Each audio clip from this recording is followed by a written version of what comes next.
اب اس کے بعد میں تقریر لکھیں گے حاضرہ بنت ریحان مکھنپور کو دعوت اسٹیج دے رہی ہوں کہ موسیقہ تشریف لائے اور تقریر پیش کریں.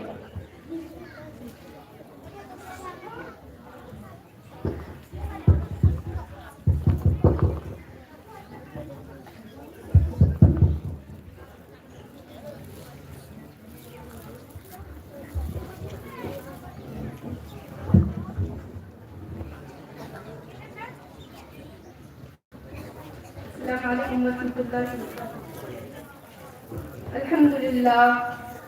الحمد للہ رب العالمین والصلاة والسلام علی سید الانبیاء والمرسلین محمد وآلہ واصحابہ اجمعین وما تبعهم بإحسان إلى يوم الدين.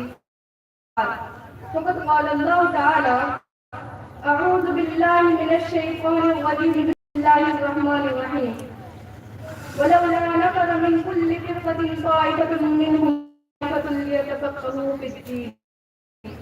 صدق الله العظيم. معزز سامعین کرام اور حاضرین مجلس، اگر اسلام کی تاریخ شوکت و عظمت کی تاریخ ہے تو یہی تاریخ خطرات کی تاریخ ہے. تاریخ اسلام کا طالب علم جانتا ہے کہ خطرات حوادثات اسلام کے آگے پیچھے دائیں بائیں چلتے ہیں. قصر اسلام ہمیشہ باطل قوتوں کے دلالوں میں گرا رہتا ہے. کوئی دور، کوئی علاقہ جہاں اسلام کا نام و نشان ہے خطرات سے خالی نظر نہیں آتا اور نہ خالی رہے گا.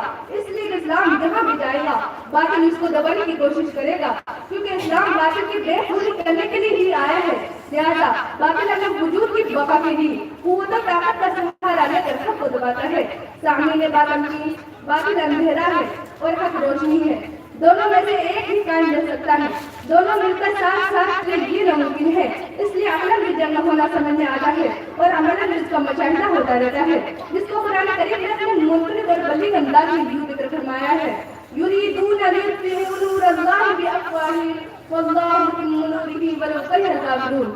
ہم بقول شاعر مشرق علامہ اقبال کہہ سکتے ہیں کہ نور خدا ہے کفر کے حسب پہ خندہ زن، نور خدا ہے کفر کے حسب پہ خندہ زن، پھوکوں سے چراغ بجھایا نہ جائے گا.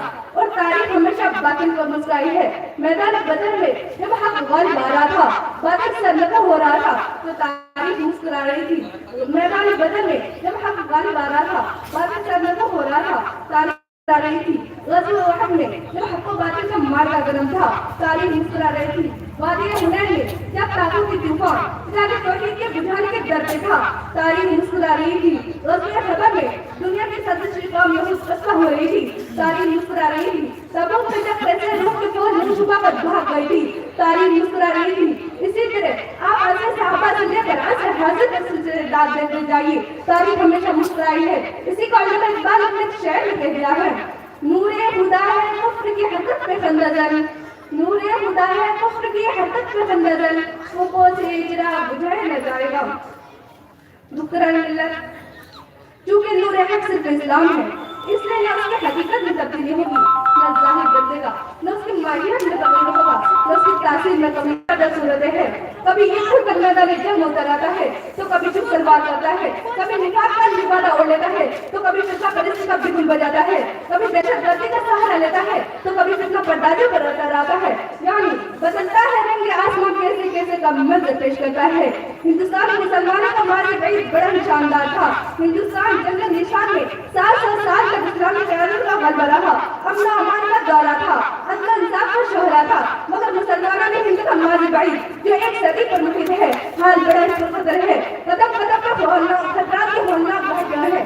میں مختصر ترین الفاظ میں کہہ سکتی ہوں کہ جب 1857 میں مسلمانوں کا بچا بچا اقتدار ختم ہو گیا اور انگریزوں نے سرزمین ہند پر اپنے ناپاک قدم جمائے تو مسلمانوں کو منظم یلغار کر دی. حق کو مٹانے کے لیے اہل حق کو تحریک کرنا شروع کیا اور بظاہر ایسا معلوم ہو رہا تھا کہ اسلام کا وجود مٹ جائے گا، مگر اسلام اپنی افراد کی بدولت نہیں بلکہ اپنی رب کی بدولت زندہ ہے اور زندہ رہے گا.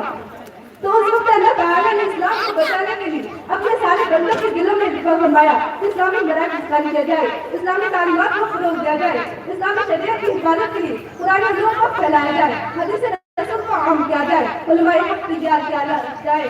لہذا دیوبند اسلام کا پہلا مشن مرکزی ادارہ دارالعلوم قائم کیا گیا. یہ باطل کے خلاف ایک دور رس عمل اقدام تھا.